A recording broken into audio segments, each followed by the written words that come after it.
bene. Dottor Calogero Linotta ha curato il coordinamento generale di questo 6° incontro Medicina al Territorio. Ecco, si parla di tante cose importanti, fra cui medicina di genere, tumori del seno, i tumori dell'ovaio e l'endometriosi. Quanto sono importanti momenti come questi, dottore Linotta, e cosa l'ha spinta a organizzare? Diciamo, siamo arrivati anche al 6° appuntamento, per cui un appuntamento che è diventato ormai una tappa fissa qui a Ravanusa. Uno dei compiti del medico di famiglia, io mi definisco ancora medico di famiglia, è quello di fare prevenzione e fare conoscenza. Venendo da una scuola molto particolare, da una scuola agrigentina che molti che già conoscono come Ordine dei Medici, sanno tutti benissimo che si deve informare la gente. Chi sa informare la gente, chi può informare la gente non si può esimere.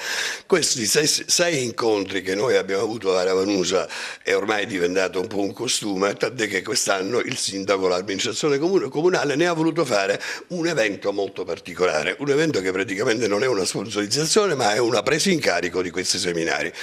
Bene, noi questo 6° seminario lo dedichiamo esclusivamente alla donna, perché siamo nel mese del rosa, nel mese dedicato alle donne.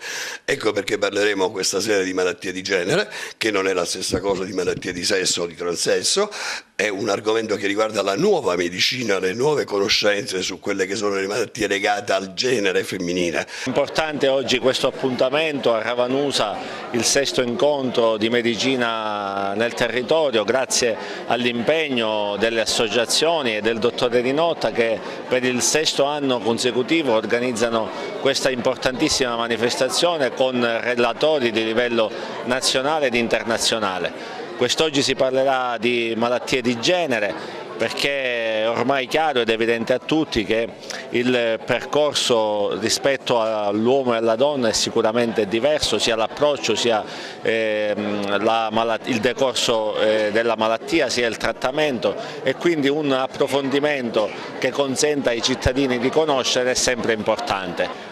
Ottobre è il mese della prevenzione del cancro al seno e quindi si inserisce correttamente anche nell'ambito di quella che è la programmazione sanitaria un'iniziativa come questa.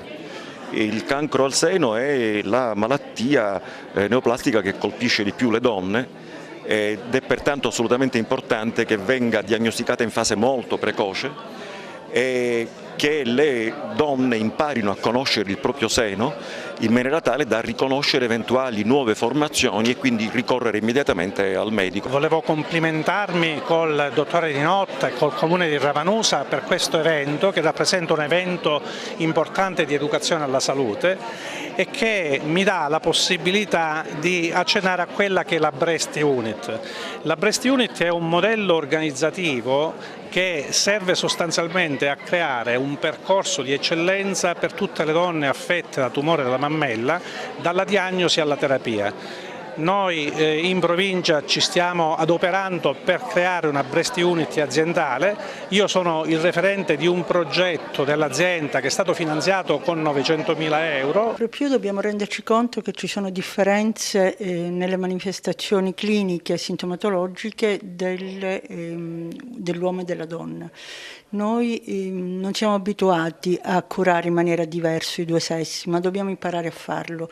Ci rendiamo conto che tutto quello che è stato fatto fino agli anni 90 è stato prevalentemente tarato sull'uomo di 40 anni. Noi oggi sappiamo che ci sono per esempio delle grosse differenze nel cuore dell'uomo e nel cuore della donna.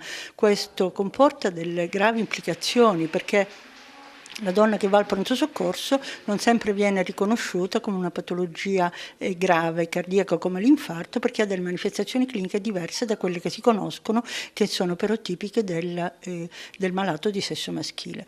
C'è tantissima gente e quando si parla di medicina, di prevenzione, e c'è tanta gente che viene, è sempre un fattore positivo, perché l'informazione è il primo passo necessario affinché ci sia un miglioramento generale della salute salute della popolazione. Quindi sicuramente un incontro interessante, ci sono delle personalità di un certo tipo e di un certo rilievo che stanno facendo informazione, poi vedo che c'è una importante partecipazione da parte del pubblico. Io penso che la comunicazione sia alla base della prevenzione. La comunicazione medico-scientifica serve per poter divulgare quelle che sono le ultime conoscenze scientifiche, tutto quello che si va sperimentando per poter portare l'utenza ad un punto di conoscenza, abolendo l'ignoranza, perché l'ignoranza è la causa ancora oggi di morte, e fare in modo che qualcuno possa in qualche modo preservare la propria salute, perché ricordiamolo, la salute è un diritto, perché devono tutelarci da questo punto di vista, ma è anche un nostro dovere.